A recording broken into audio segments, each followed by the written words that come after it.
Yeah, Jay, I'm sure you remember this big picture. It's in my office. That's the one that we took when I was over at Chinchan in Taiwan. We were decontaminating one of uh, the pumps. Each reactor has two pumps, and it just so happened that we had to do all of the decontamination uh, of these right up on top where they were refueling the reactors. What they do is they take the lids off the top of the reactors, and each of the fuel rods are inside a container that's about, oh, maybe a foot, I think, in diameter. And it has, I forget, I think it's like 52, about a quarter-inch diameter fuel rods that are about 8 foot long inside these containers that are inside this reactor. There's, I forget how many of those containers are inside that reactor. And what it does is it heats the water from the radiation, the heat from the radiation heats the water and produces steam. And the steam drives the pumps, which produces the electricity. Well, anyway, the spent fuel bin is right next door to the actual reactor. And all that machinery you see that I'm standing by there is right next to that spent fuel. And they had a rail that goes all around the top. And we used to stand right there by that rail and we would watch them. They would take a crane and they would pull those fuel rods out of the main reactor, and they would send or go across to the spent reactor right where we were. We were about maybe 15, 20 feet from where they were dropping them in there.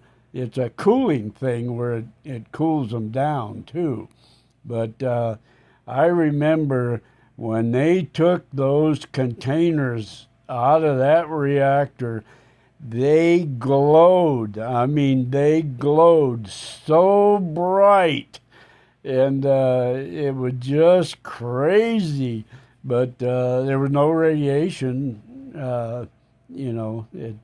It was just they were so hot that they just glowed, and you could hardly look at them. It was so bright. But and then they would the crane would move over to the spent fuel bin and drop them down in there. But we used to watch that all the time, I remember. And then they would put new fuel containers down inside the main reactor. And when they were all done, they'd put the lids back on.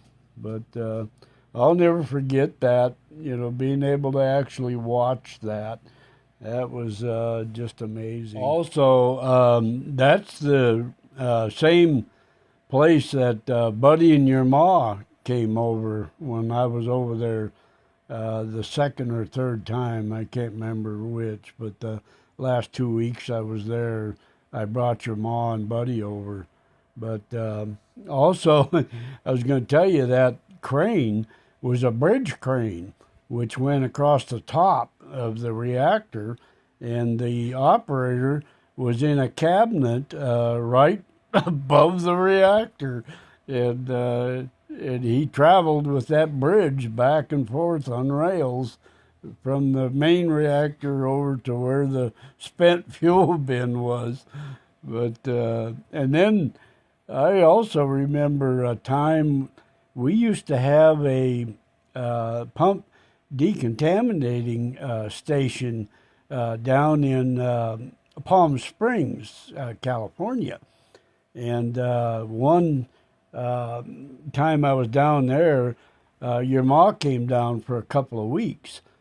And I remember they let me bring her out there as we were loading that. We would take that pump and drop it down inside a tank where we had chemicals and stuff in there that would decontaminate it. But when that pump went down in there, it was pitch black from radiation and this and that and the other. But they let your ma come in. There was a way you came in there. There were doors on both sides, but they had windows to where she could be inside that one area there and watch out the windows as we were dropping that pump down in that facility where we cleaned them. But I remember your ma got to see all that. They allowed her to come out there and watch it. And of course, she had to. I remember when she came back out of there, she had to go through the radiation detectors to make sure that she didn't, get any radiation. But she had a ball. She really had fun with that. So I remember that. Also, I just now remembered when Bernie and Buddy came over on our way back.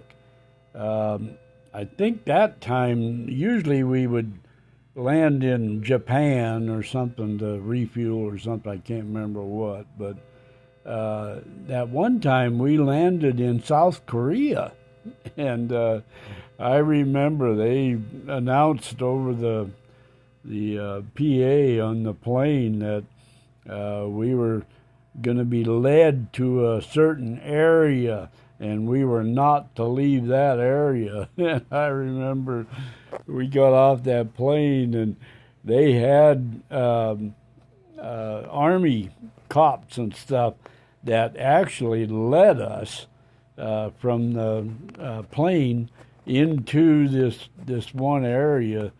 And it was quite a big area. They had meals and stuff in there, but they had guards at each of the doggone doors, and you were not allowed out anywhere.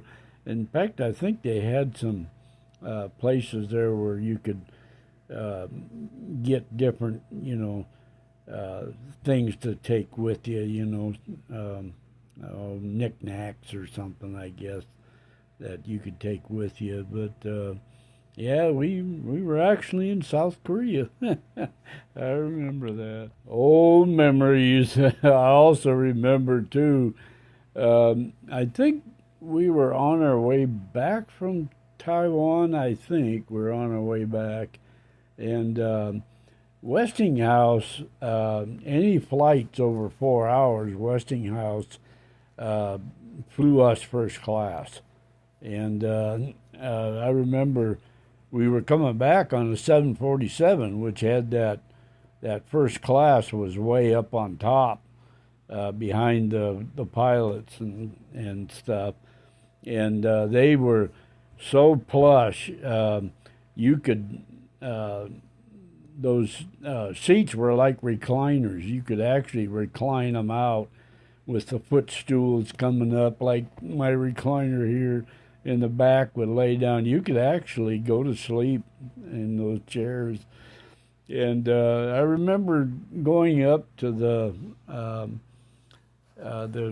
attendant there, that gal attendant, and I asked her if I could go downstairs and see my wife and son. And she says, "What are they doing down there?" And I said, "Well, Westinghouse pays for us first class, but I had to pay their fare, so that's why they were down there." And there was a whole bunch of seats up there, and she said, "Oh, go down and get them and bring them up here." So I did. We went down. I went down, got them, and boy, Bernie and Buddy were just shocked and everybody was looking at them, because they got to go up. We went up in first class, and we actually slept through that flight. It was a long flight, And boy, we really enjoyed ourselves.